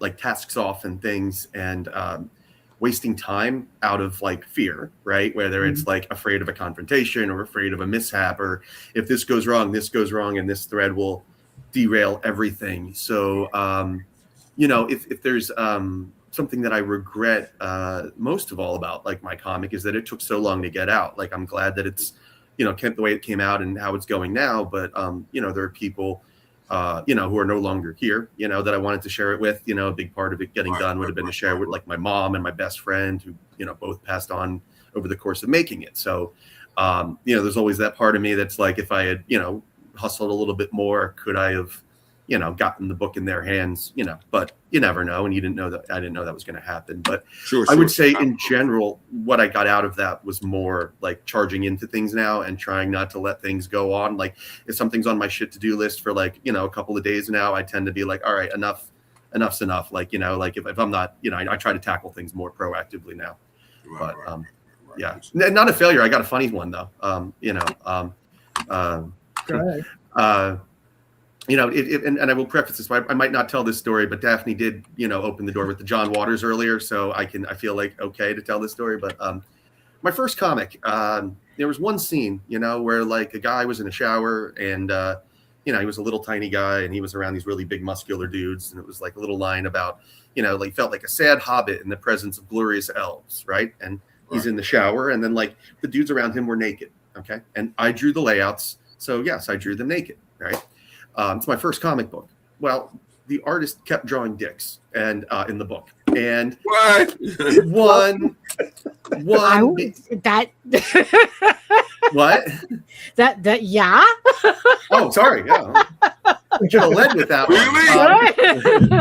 You can buy that book here. No, but the funny thing was like I it was my first book, and I didn't want to say anything, and I didn't think it was, and it was a book about like gin culture and stuff. So I didn't, and people would tell me that too. I'd be like, oh, it's a book about like masculinity and stuff, and nobody would whatever, and it wasn't a big deal because like it didn't take anything away from the book other than like people tended to notice that first. Like a lot of reviews were like, yeah, it's a good book, but oh my God. So, so I guess the lesson I would say out there is definitely like a Goldilocks amount for numbers of penises in a comic book.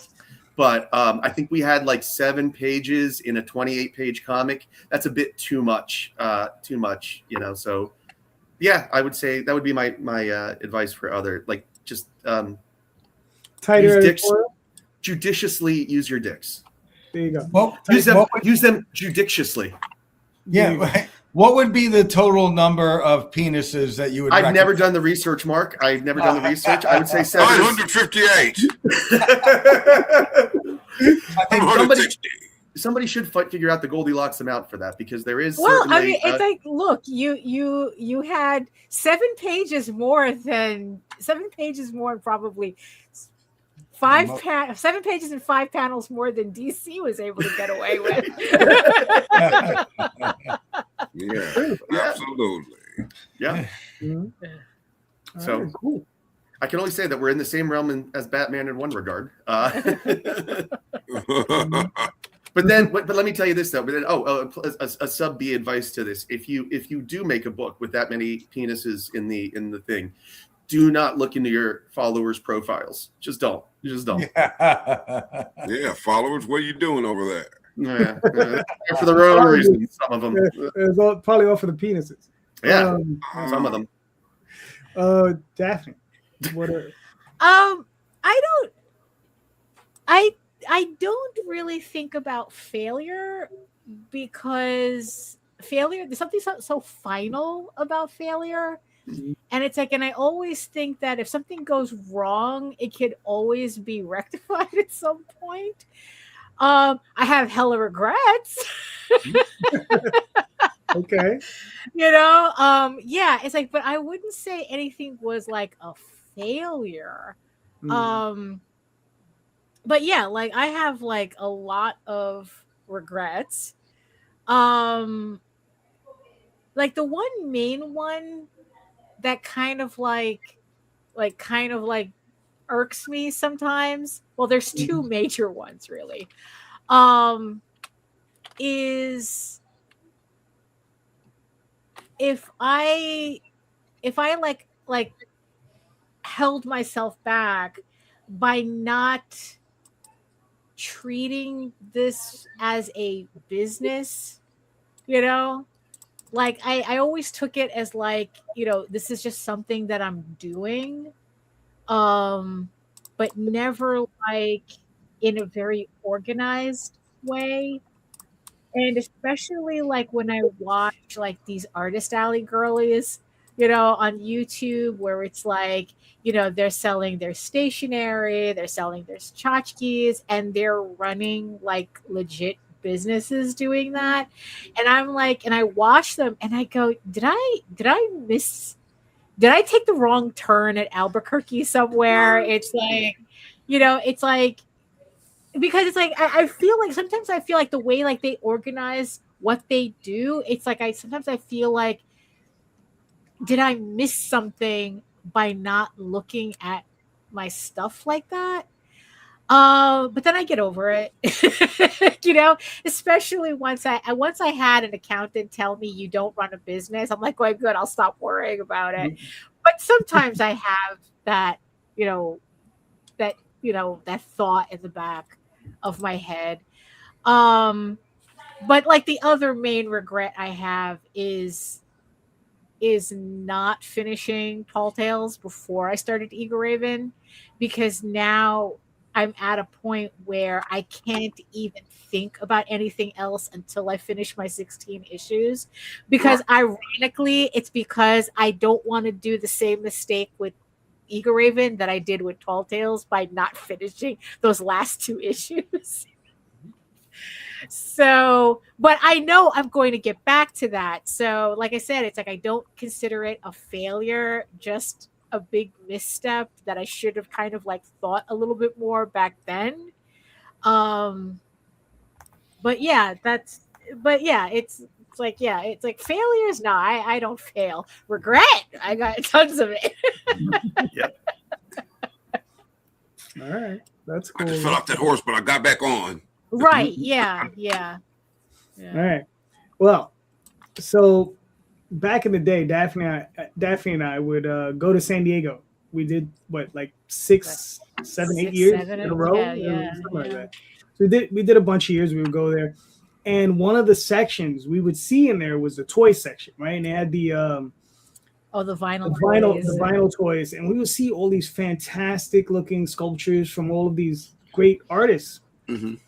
And I remember like, oh, it'd be really cool if we got into that, if we did something like that, right? And I remember I researched for 2 years. 2 years I researched this thing. Found a guy. He said he would broker the toy manufacturing for us, right? And he did a great job. Great job. We produced this toy, right? Yeah. Silverman. One of the characters from our comic book Tall Tales, right? This is the black and white version. Daphne got the full color version. Yeah, this is the main version. Yeah. And his little arms move up and down, his little head moves or whatever. and we produced, I don't know, 1,300 of these, right? Probably could have bought a car, brand new. No, Brand not new. probably. We could have. Could have, exactly. Yeah. Yeah. So, yeah. And here's the thing. I remember I got the shipment for these, and 2 weeks later, the economy crashed. I think it was like the first, Or the housing market, the housing bubble. I believe it was I think it was 2008. Yeah. How many of those do you have left, JD? Probably about 400 or 500. Wow. Yeah. They're cool looking. I would want one. Dude, if I got a nickel for every time somebody told me how great they look, they'd be paid off. I'll give you a nickel for that. Sure. Yeah. Just like for the effort. Yeah, I know. Yeah. Just PayPal me the nickel, please. Sure. You see, he considers that a failure. I consider it a regret.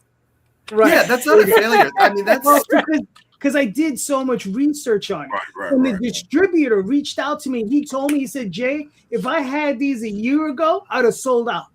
Right. You know, and I was just like, son of a bitch. Right. You know, but we do sell them. Like when we were doing the Tall Tales campaigns, we were selling like 3 or 4 of them per campaign.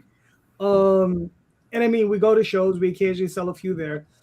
And I mean, I hate calling it a regret because they look great, right? And I have them on my shelf, and it looks Well, really it good. is a regret. Yeah. It is a regret. It's not a failure. It's a regret. Yeah, that's true. But you know, because even the money that we spent on it, we technically got back. Yeah. We technically have kind of sort of broken even at some point. I don't know at what point, but it happened. Right. Bro, I guarantee there are so many creators out there that wish they could have their own action figures, and every one of them have like driven in a car before and don't think 2 shits of it. So I think having your own action figure is pretty cool, man. It's funny. I had a friend of mine tell me the same thing. He was like, dude, you did something very few other people have done. And yeah. You know, and I was just like, yeah. Okay. But you know, I was like, yeah. Sure. I was like, thank you for making me feel better. You know, let's have a burger. Right. You know? and JD, on the bright side, you can take Uber now. So there you go. You don't need a car. Well, actually, now we have a car. We take the train, so it's okay. Right, but now we have a car. Yeah, now we have a car. That's true. I'm sure you give one of those to an Uber driver. He won't charge you. He'll just take you where you want to go. Yeah. He doesn't get shit like that every day. Yeah.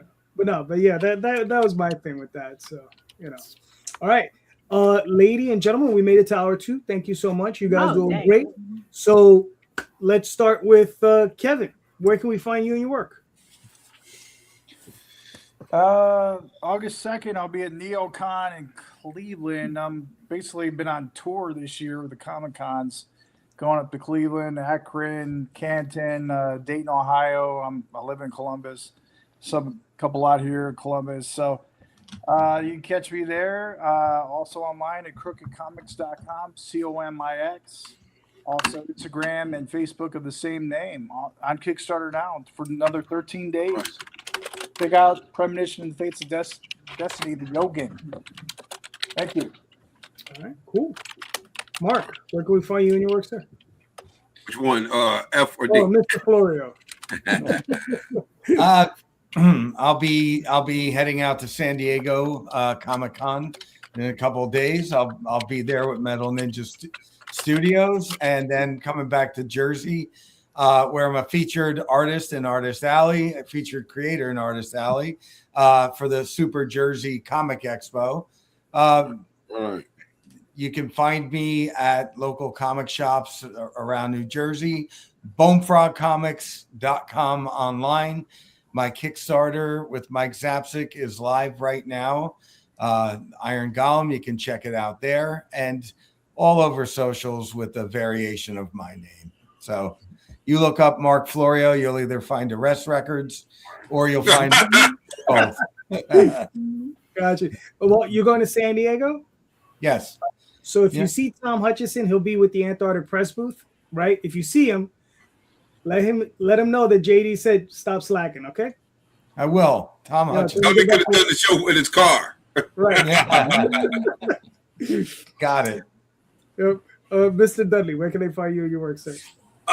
You can find me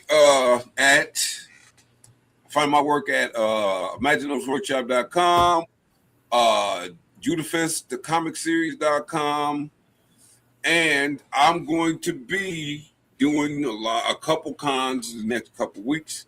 We're doing double duty one weekend, so we're going to be doing Web Comic Con in Ferndale, Michigan. You know, it's a great con because it's all about web comics. You know, and we're also going to be doing Michigan Anime. I'm going to be doing a seminar there. I love doing seminars, so I'm going to be doing a seminar there. And then in mid-August, I'm probably going to be doing a seminar over at Ann Arbor Anime Con. All right. Very nice. Fred? Mm-hmm. You can find me at Schwartz Art LLC on all the main socials. You can find me at www.schwartzart-llc.com. And of course, on Kickstarter, Fisticuffs Book 4 is still accepting late pledges, where you can get books 1 through 4, get caught up in the series. And in the add-on section, we have a book called Hard Body, and it's the one loaded with all the dicks. So if you wanted to check that out, you can add it on your order. So yeah, a little story, a little penis, just a little bit. Well, yeah. That's all right. One day I'll show you a book that I did one time called Girls with Terra X. Oy. Girls with what? Girls of Terra X. Of Terra? Okay, cool. Terra is Terra XXX. Gotcha. We should do a crossover where like our characters. In that one too. I don't think you'd want to do a crossover with this one. There's another story right now where I have to use pen name. Howard. Yep. Oh, you're correct, Daphne. Absolutely. Look at this new book from DJ Calderon. Really good. For Ron Hightower. There you go. Or we'll go with the other guy said, DC Calderon. There you go. Yeah. So Daphne, where can we find you? Your work? If you want to learn more about me and my artwork and all my upcoming campaigns, you can head on over to my main portfolio site at egoworks.com, EGOWORKS, where you can actually read Ego Raven, Heir of the First Unicorn for free. But if you prefer your fantasy to be more of a furry Lord of the Rings adventure, you can follow the link over to Tall Tales, TAILS online.com, and you can read the archive of over 1,000 pages there. If you prefer, both Ego Raven and Tall Tales is available on Webtoon as well. And also, Ego Raven Volume 3 is on late pledges on Kickstarter. So pick it up before I close that to start fulfillment. So. Okay. All right, very nice. You can find me on Facebook, Instagram, Twitter, all those different places. This Tuesday night with Rob Multari back on YouTube.